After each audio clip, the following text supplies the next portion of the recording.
Welcome to JVR Industries. Today we're introducing a brand new VAC 100 accessory called VacLok. We have 3 new sizes of stainless steel canisters that are sold as a family or sold separately under the naming convention VacLok. Now, if this is something you're interested in, you're definitely going to want to check this video out. I'm going to go over basic functionality as well as typical uses of these canisters, where you might find that you'll want to use them in your own kitchen. So stay tuned for that. And finally, I'll put a link below. If you find that you want one of these for home, definitely go hit the links below. I'll put the family, which comes with a hand pump, so you can pump these up on the go, and then individual canister sets as well. And I'll also put the link to the hand pump as well if you just want to buy certain select sizes and then buy that hand pump for relatively cheap. So stay tuned and we'll go over all of that.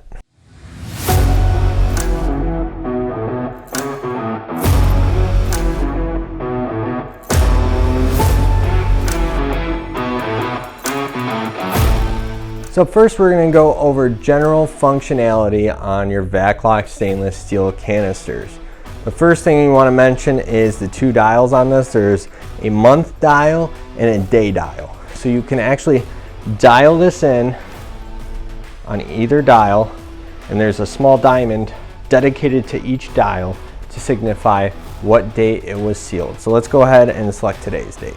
So today is February and we have 4th. So when you use this day dial, it helps to use both hands, and typically the smaller dial you can use one hand, but if you need to use 2 fingers, that kind of brings a little ease to honing that in. So okay, all set to go.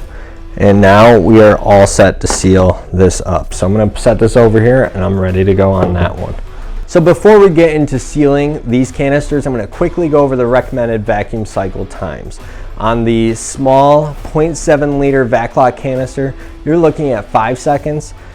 On the 1.0 liter medium canister, you're looking at 6 seconds. And finally 7 seconds on the large 1.3 liter canister. Now, these recommended cycle times are the maximum amount of vacuum cycle time that you want to pull on these canisters. You can go underneath if you need to, or just hit the maximum amount depending on the product. The reason why we suggest this is because products like rice that are going to take up most of the space inside the canister are obviously going to need a little less time than the maximum that we suggest. So take that into consideration. If you're doing just a couple berries in there, you'll probably have to hit the maximum to achieve the highest maximum potential vacuum you can pull on that canister. So let's go ahead and move into sealing these off. Okay, so now we're all set to seal these off. Let's go ahead and hit the manual pump button. It just says pump underneath it. It just manually turns on your vacuum pump. And then what you're going to do is set this accessory hose onto the port. That vacuum should pull this down so you don't really have to touch this anymore. Obviously don't jostle it too much because it will rip it off the port.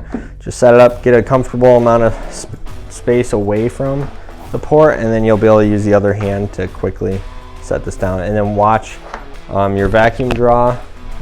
That will indicate how much vacuum you pulled out of your canister, but most of all, watch your time, because you don't want to go over the maximum suggested vacuum cycle time. So let's go ahead and get that going.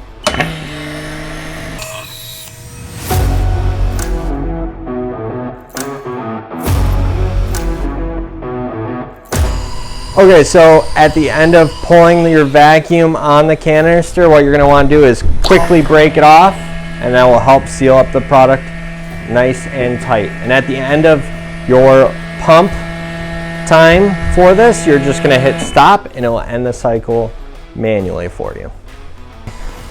Once you pull vacuum on this, you'll see this indicator drop down, signifying that you pulled vacuum on that container.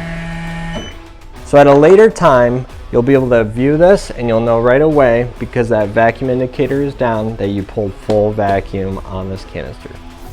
Now lastly, you have a blue release valve in the center of each of your canisters. So when you're ready to enjoy your food or any product that you stored in here, all you're going to do is take your 2 fingers and pull up on the release valve.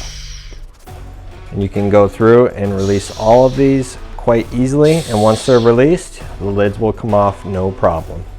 Okay, so now we have the hand pump that you can buy separately, or you can buy it as a family. So all three of these plus the hand pump come together, the link's below. And it's pretty simple. All you do is put it on there just like you did the accessory hose, grab it and pump. Once you get some resistance, you know that it's sealing as need be and it's under vacuum. And you also have that vacuum indicator to indicate that the vacuum has been pulled. Now, the cool thing about this is it's great for on-the-go meals. So if you want to pack a meal in here and maybe you overpacked or you just don't have time to finish your meal, you can quickly just seal it up with your hand pump and now you're all set to go.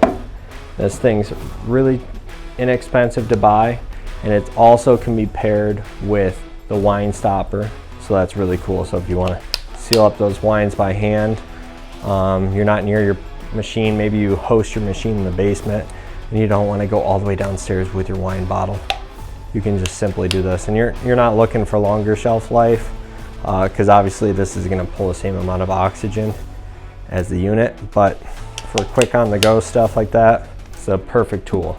So some of you guys might be wondering, is the hand pump compatible with the plastic 3-piece canister set that JVR gave free with their Vac 100, or maybe you bought a couple sets for at home? Is this compatible? Well, it is. So if you want to use this on those 3-piece canister sets that you already have, just grab the manual pump. This thing is perfect for that, especially because those are more geared towards light vacuum. So if you just want to, you know, kind of buy one of these and just strictly use it with those 3-piece canister sets, check this out. Right now it's only priced at $6, so go check that out. Okay, so now we've gone through all of the general functionality on your VacLok canister set, as well as the manual pump that you can get with this. I'm just going to go over real quickly typical use of these canisters. Now, there could be a variety of things you could do with these.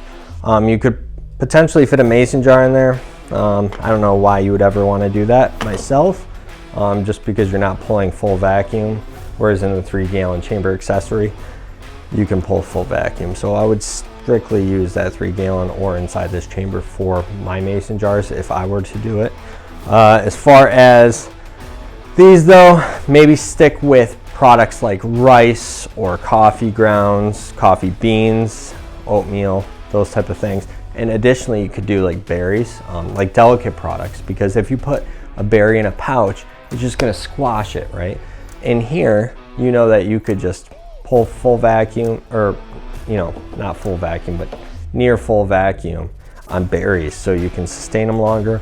They're preserving, you know, the shape of your berry as well, which is kind of nice. They're not mush when you're done. That's something I would do. You could even do cheese if you wanted to, if you don't want that cheese squashed into a vacuum pouch. So that's really cool. And then rice, the reason why I selected rice for this video was because rice typically will puncture through pouches. It's kind of strange. Sometimes it's totally fine, sometimes not so much. And it's just because these little edges under extreme vacuum become like knives to the pouch. So if you have a high enough mill, it's probably fine. You might still see once in a while somewhat of a failure rate, but what I would say is stick the 1.3 liter for your rice, and that way you don't deal with punctures. Well, I hope you guys found this video extremely informative. Feel free to leave questions or comments below regarding this product. If you have any further questions and you're looking to purchase this, leave them in the comments below or call the office. If you already own this product and you're loving it, feel free to leave the comments below so other people can see you know, some good feedback on this and whether or not they should consider purchasing it. Well, thank you so much for watching JVR Industries. Do not forget to hit the subscription button and the bell so you can be notified on any future videos. And thanks again for watching JVR Industries on YouTube. You guys have a great one.